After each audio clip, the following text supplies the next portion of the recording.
अब मैं जब तक अपने भाइयों के साथ में चाय की दुकान पर काम कर रहा था, वो लोग भले ही सेटिस्फाई हों, लेकिन मैं नहीं था। वो लोग बड़ी मेहनत और लगन से अपना काम करते थे, लेकिन मैं वहाँ पर आने वाले लोगों की, चाय की दुकान पर आने वाले लोगों की बातें सुनता था। एक दिन दो आदमी आए जो ऐसी बात कर रहे थे जिनकी बातों ने मेरी ज़िंदगी बदल के रख दी। उनमें से एक आदमी बोला, यार मुझे लगता है मैंने गलती कर दी अपनी ज़िंदगी में कि मैं इस माइनिंग की जॉब में आ गया। तो दूसरे ने पूछा, अच्छा तो फिर तू क्या करता, पॉलिटिशियन बनता? नहीं यार, तुझे पता है आजकल लोग क्या कर रहे हैं, ड्राइविंग सीख रहे हैं, ड्राइवरी करते हैं लोगों की। ड्राइवर की तनख्वाह जानता है? 1700 रुपये महीना। मैं उन दोनों की बातें सुन रहा था। उनकी बातें सुनते सुनते मेरे हाथ में जो कपड़ा था मैंने छोड़ा और भागकर किशन के पास में गया। यार किशन, किशन यार मुझे तुझसे बात करनी है। मेरे फादर की डेथ के बाद में किशन ही था जो मेरा सारा ध्यान रखता था, लेकिन इसमें एक कमी थी। इसके अंदर वो आगे बढ़ने की भूख नहीं थी। तो मैंने उससे कहा, भाई मैं ड्राइवर बनना चाहता हूँ, गाड़ी चलाना सीखनी है, लेकिन दादी करने नहीं देगी यार, तू मनाना उनको। वो नहीं माना। मैंने तो ठान लिया था मुझे कार चलाना सीखना है। मैं टैक्सी ड्राइवर्स के पास में गया, हाथ पैर जोड़े, विनती की, लेकिन कोई इतनी आसानी से देता है क्या कार चलाने के लिए? फ्री में कोई चाय भी नहीं पिलाता सर। यहाँ कार चलाना सीखने की बात थी, मुझे ज़रूरत थी 300 रुपये की, और मेरे लिए एक बहुत बड़ा अमाउंट था ये 300 रुपये।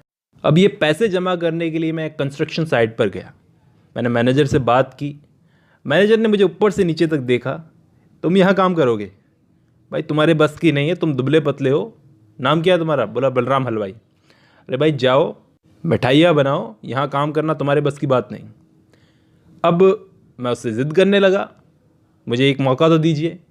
मुझे याद है उस मैनेजर ने खींच कर मेरे कान के नीचे थप्पड़ मारा और मैं ज़मीन पर गिर गया। तभी किशन आया और बोला, यहाँ है वाइट टाइगर, चल उठ, तेरे लिए एक अच्छी खबर है। अच्छी खबर? हाँ, दादी मान गई है तेरे ड्राइविंग के लिए पैसे देने के लिए। क्या सच में? हाँ सच में, लेकिन यार दादी की एक शर्त है। वो बोल रही थी तू बड़ा सेल्फिश टाइप का आदमी है, पहले वादा कर कि ड्राइवर बनने के बाद जो भी कमाएगा दादी को भेजेगा। अरे झट से वादा कर दिया, भाई तू पैसे दिलवा, तू मुझे ड्राइवर बनवा, मैं सब भेजूंगा। अब इस तरह मेरी ज़िंदगी का एक नया चैप्टर शुरू हुआ सर। मेरी थोड़ी सी ज़िद ने, थोड़ी सी मिली मार ने मुझे चाय की दुकान पर काम करने से ऊपर उठा दिया था। मैं एक ड्राइवर बनने जा रहा था, लेकिन अभी ड्राइविंग सीखी नहीं है। इसके बाद मैं एक टैक्सी ड्राइवर के पास गया, उससे बात की मुझे कार सिखाने के लिए। पहले पहले तो वो भी नहीं माना, बोला तुम हलवाई हो, मिठाइयाँ बनाओ। सर हमारे इस देश में ना, मैं आपको बता देता हूँ, ये हुलिया देखकर, शरीर देखकर, जात देखकर, सरनेम देखकर फैसला किया जाता है ये आदमी क्या कर सकता है और क्या नहीं। तो जब मैं उसके साथ में सीख रहा था तो वो देखता था गरीब आदमी है, तो मेरी हर गलती पर इतना मारता था, मुझे वो थप्पड़ लगाता था। मुझे चुपचाप मुंह बंद करके उसकी मार खानी पड़ रही थी, उसकी सुननी पड़ रही थी, क्योंकि मैं कार चलाना सीखना चाहता था। इसके लिए मैं फ्री में मैकेनिक बनकर भी उसके पास में काम करता था। जितना टाइम मैं कार के अंदर रहता था उतना कार के नीचे, कभी कुछ ठीक कर रहा होता, कभी कुछ ठीक कर रहा होता। आखिरकार मैंने ड्राइविंग पूरी तरह से सीख ली। जिसे सीखने के बाद मैंने उस टैक्सी ड्राइवर को पैसे दिए। वो बोला, सिर्फ कार चलाना सीख गए ये काफ़ी नहीं है बेटा, तुम्हें समझना पड़ेगा ये सड़कें हैं, ये सड़कें नहीं जंगल हैं, और इस जंगल में गाड़ी चलाने वाले शेर होते हैं। जो शेर होगा, इस जंगल का शेर बनेगा, वही आगे बचेगा, ठीक है? उसने मेरी पीठ थपथपाई और बोला, यार सच कहूँ तो तू एक सरप्राइज पैकेज है यार, मुझे उम्मीद नहीं थी तू इतना जल्दी इतना अच्छा सीख जाएगा। चलो आगे बढ़ो, ज़िंदगी में तरक्की करो। तो अब मैंने कार चलाना तो सीख ली थी, लेकिन सबसे असली स्ट्रगल अब था ज़िंदगी का नौकरी ढूंढने का। कार चलाने जितना आसान नहीं है ये नौकरी ढूंढना। उस वक्त मैं नौसिखिया ड्राइवर था, तो मुझे कौन नौकरी देगा? मैं एक घर से दूसरे घर, दूसरे घर से तीसरे घर, तीसरे घर से चौथे, पांचवें, छठे, ऐसे काम मांगता रहा, लेकिन मुझे नहीं मिला। लोगों के साथ पता नहीं क्या प्रॉब्लम है, पूरी बात सुनने से पहले ही मुझे बाहर से जाने को कह देते कि सर हमें नहीं चाहिए। उस वक्त मुझे समझ में आया कि दरवाजे दरवाजे काम मांगने से कुछ नहीं होता, नौकरी नहीं मिलती। दरवाजे दरवाजे ऐसे जाकर के बोलोगे सर मुझे नौकरी चाहिए, नहीं देगा कोई भी। आपको घर में किसी को जानना ज़रूरी है, ये जान पहचान बहुत ज़रूरी है, रिकमेंडेशन। जान पहचान से नौकरी मिलती है इस देश में। पूरा दिन सुबह से शाम तक मैं कोशिश करता रहा नौकरी पाने के लिए। शाम को बड़ा रोना आता, यहाँ किशन मुझे हौसला देता, ये कल मिल जाएगी यार, चिंता मत कर, तूने मेहनत की है, तुझे मिलेगी।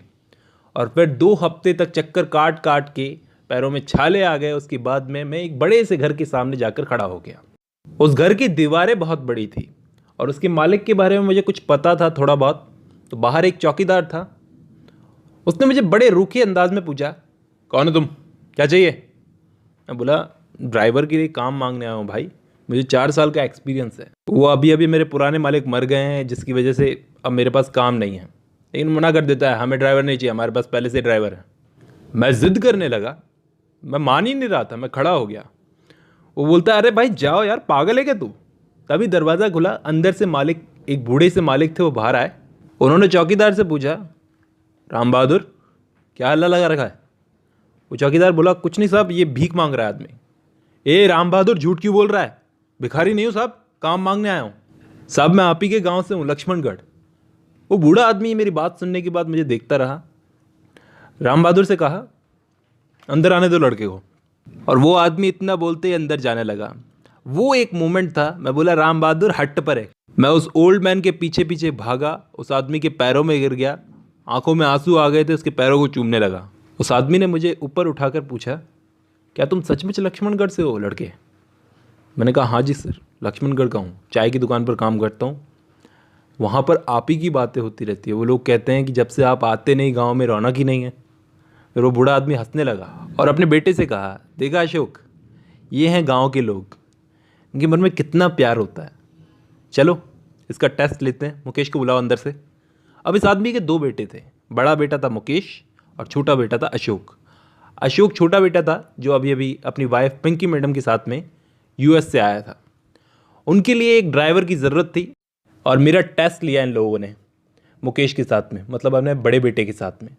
उस वक्त उनके घर में 2 कारें थी, एक तो मारुति सुजुकी और दूसरी ऑटोमेटिक होंडा सिटी। अब मारुति तो ड्राइवर के हिसाब से चलती थी, उसको चलाना आसान था, लेकिन होंडा सिटी का अपना दिमाग था। मैं सही कह रहा हूँ, उस वक्त उन लोगों ने अगर मेरा टेस्ट होंडा सिटी में लिया होता तो शायद मुझे ये नौकरी नहीं मिलती, लेकिन किस्मत मेरे साथ थी। उस दिन मारुति सुजुकी में उन लोगों ने मेरा टेस्ट लिया, मुझसे गाड़ी चलवाई आधा घंटा करीब, और आधे घंटे बाद में उन्होंने बोला, चलो वापस ले लो। ओल्ड मैन बोला, नॉट बैड, सही है ये आदमी। तुम्हारा पूरा नाम क्या है लड़के?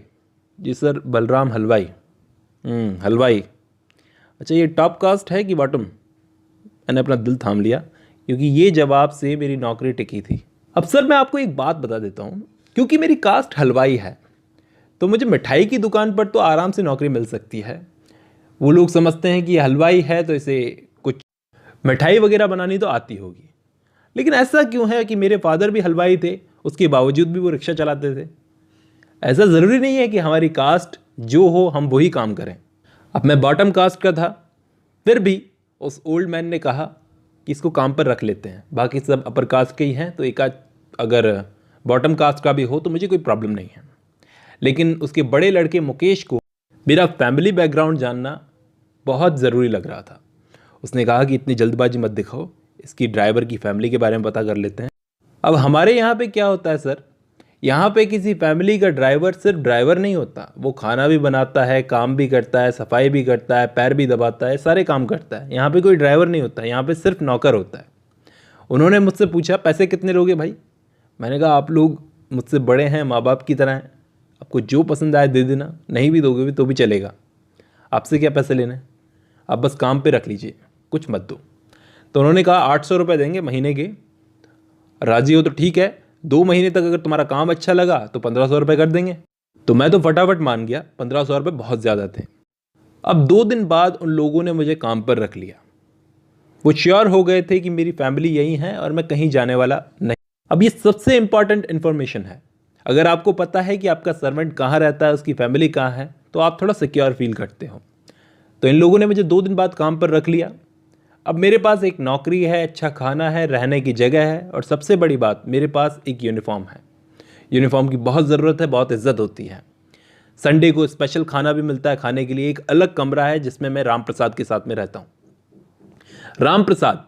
राम प्रसाद यहाँ का पहला ड्राइवर है और मैं दूसरा ड्राइवर, जिसके पास सोने के लिए बिस्तर है और मैं नीचे ज़मीन पर सोता हूँ। 8-9 नौकर होंगे इस घर में, वो चौकीदार को मिलाकर, और मैं दूसरे नंबर का ड्राइवर, जिसका काम बड़ा आसान है। फर्स्ट ड्राइवर अगर बाहर गया हो, छुट्टी पर हो, बीमार हो, तो उसकी जगह मुझे कार चलानी पड़ती थी कभी कभार, या फिर घर का कोई फैमिली मेम्बर कहे कि चलो कार निकालो, तो मुझे चलानी पड़ती थी। अदरवाइज घर के बाकी काम करता रहता था। लेकिन खाली ये लोग मुझे नहीं बैठने देते थे। यहाँ कोई ड्राइवर वगैरह नहीं होता, यहाँ नौकर नौकर होता है। गाड़ी नहीं चला रहा तो घर के दूसरे काम कर। मैं सारे काम कर सकता था सिवाय एक काम के, वो होंडा सिटी को चलाना। ये होंडा सिटी नए ज़माने की ऑटोमेटिक कार थी यार, जिसको छूना भी मेरे लिए अलाउड नहीं था। सिर्फ इसको एक ही आदमी छू सकता था, राम प्रसाद। नौकर एक ही था जो छू सकता था, वो था राम प्रसाद। मुझे राम प्रसाद से बहुत जलन सी होती थी। वो होंडा सिटी को बड़े प्यार से साफ करता था, बड़ी देखभाल करता था। मैं उसे देख देख के जलता और सोचता यार कितनी प्यारी कार है, इसे चलाने में कितना मज़ा आएगा, इसकी सीट्स कितनी कंफर्टेबल होगी, अंदर एसी भी है, कितना अच्छा म्यूज़िक सिस्टम है। अब मेरी किस्मत में तो ये मारुति 800 ही है जिसके अंदर एसी भी नहीं है। अब दोस्तों, मैंने एक बात आपको नहीं बताई कि इस घर के लोगों को एक चीज़ से बड़ी नफरत थी, मुस्लिम्स से। ये लोग कभी भी अपने घर में मुसलमान को अलाउ नहीं करेंगे। हालांकि छोटे बेटे अशोक यूएस से आए थे तो उन्हें मुस्लिम से कोई भी प्रॉब्लम नहीं थी, लेकिन यहाँ के बूढ़े आदमी यानी कि सबसे बड़े मालिक, उनको मुस्लिम से बड़ी प्रॉब्लम थी। उनको ये तक बर्दाश्त नहीं था कि उनका पोता खुद को क्रिकेटर अजरुद्दीन कहे। उन्होंने बोला, बेटा तू खुद को कपिल देव बोल, सुनील गावस्कर बोल, अजरुद्दीन क्या बोलता है। इसके बाद वो बूढ़े मालिक ने मुझसे कहा, पैर दबाओ आकर के। मसाज करने लगा मैं उनके पास में 2 बेटे भी बैठे थे। मेरा ध्यान उन लोगों की बातों में ज़्यादा था, पैर दबाने में कम था। तो मैं जब ठीक से पैर नहीं दबा रहा था तो बड़े मालिक ने मुझे चांटा मारा। लेकिन छोटा बेटा अशोक बोला, ऐसे मत मारिए पिताजी, वो भी इंसान है। तो बड़े मालिक बोलते हैं, बेटा ये अमेरिका नहीं है तेरा, यहाँ पर मालिक की मार नौकर के लिए प्रसाद की तरह होती है। ये लोग भी एक्सपेक्ट करते हैं कि इनकी गलती पर हम लोग मारें इनको। ये अशोक सर यूएस से आए थे, बड़े अच्छे आदमी थे, बड़े अच्छे दिल के आदमी थे। इनकी वाइफ पिंकी मैडम, ये दोनों बहुत खूबसूरत लगते थे, राम सीता की जोड़ी। ये जब पीछे बैठते थे मेरी कार में, राम सीता की जोड़ी लगते थे और मैं इनका हनुमान। इन दोनों के लिए गाड़ी चलाने में मुझे बड़ा मज़ा आता था। इन दोनों की बातें सुन सुनकर मैंने अपनी ज़िंदगी में बहुत कुछ सीखा। मैं एक ओरिजिनल थिंकर नहीं हूँ, बल्कि ओरिजिनल लिसनर हूँ। मतलब कि मैंने अपनी ज़िंदगी में लोगों की बातें सुन सुन करके ही बहुत कुछ सीखा है। क्योंकि मैं पढ़ लिख के तो सीख नहीं सकता था, क्योंकि पढ़ाई तो मेरी बचपन में ही छूट गई थी। तो ये दोनों जो भी बातें करते थे कार में पीछे बैठे, मैं सब कुछ सुनता था। पिंकी मैडम हमेशा कमरे में बंद रहती थी, सबसे अलग अलग, इस फैमिली से बिल्कुल अलग रहती थी और पैंट्स पहनती थी। विदेशी लगती थी बिल्कुल। पहली बार मैंने देखा था कोई लड़की पैंट्स भी पहनती है। लेकिन उनको शायद इस गाँव में रहना मंजूर नहीं था, वो यूएस वापस जाना चाहती थी। अशोक सर एक दिन मेरे कमरे में आए और बोले, इतने गंदे कमरे में रहते तुम लोग, देखो पेंट निकल रहा है। उस दिन मुझे पहली बार रियलाइज़ हुआ कि वाकई ये रूम बहुत गंदा है। इससे पहले जो हम कमरे में रह रहे थे हमें कोई दिक्कत नहीं थी। इन्होंने आकर के बताया कि ये रूम गंदा है, तब जाके मुझे रियलाइज़ हुआ। अशोक सर ने मुझसे पूछा, तुम लक्ष्मणगढ़ से हो ना? तो मैंने कहा हाँ। तो चलोगे मुझे घुमाने के लिए लक्ष्मणगढ़? अशोक सर अपनी वाइफ पिंकी मैडम को घुमाने के लिए लक्ष्मणगढ़ लेके जाना चाहते थे, अपने गांव में जहां वो पैदा हुए थे। चलो निकालो होंडा सिटी। ये तो कमाल हो गया, उन्होंने मुझसे कहा कि होंडा सिटी निकालो। अब मैं उनको होंडा सिटी में घुमाने लेके जाऊंगा। कमाल हो गया। गांव के सारे लोग देखते रह जाएंगे कि ड्राइवर की यूनिफॉर्म में आया है होंडा सिटी में घुमाने के लिए अपने मालिक को और मालकिन को।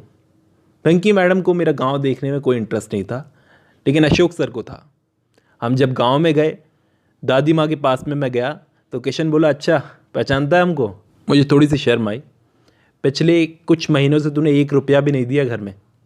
दादी ने उसको पड़ोस की औरतों के सामने सुनाना शुरू कर दिया कि देखो इसको, इतना बड़ा आदमी बन गया है कि हमारी कोई बात ही नहीं सुनता, पैसे नहीं भिजवाता घर में, इसकी शादी करवानी पड़ेगी लगता है। मैं वहाँ से खाने को लात मार के बाहर आ गया। अशोक सर और पिंकी मैडम को वापस ले जाते वक्त होंडा सिटी में मैं जब ले जा रहा था तो मेरा पूरा परिवार मुझे पीछे से देख रहा था। शायद मैं वाकई सेल्फिश हो गया हूँ। मैंने एक नज़र उनकी तरफ पलट के भी नहीं देखा। शायद मैं बदल गया हूँ। अब इन लोगों के यहाँ पर काम करते करते, ड्राइवरी का काम करते करते मुझे एक चीज़ पता चली कि ये लोग आखिर काम क्या करते हैं। ये लोग इल्लीगल काम करते हैं। कोयले की खान में से कोयला चुराते हैं और मार्केट में बेच देते हैं। और ये काम करते करते इन लोगों ने काफ़ी पैसा बना लिया। पॉलिटिशियंस से इनकी जान पहचान है, पॉलिटिशियंस को पैसा खिलाते हैं। तभी मैं सोचूं कि इतना जल्दी इन लोगों ने इतना पैसा बनाया कैसे। अब एक लोकल पॉलिटिशियन था, कोई नेता था, मान नहीं रहा था।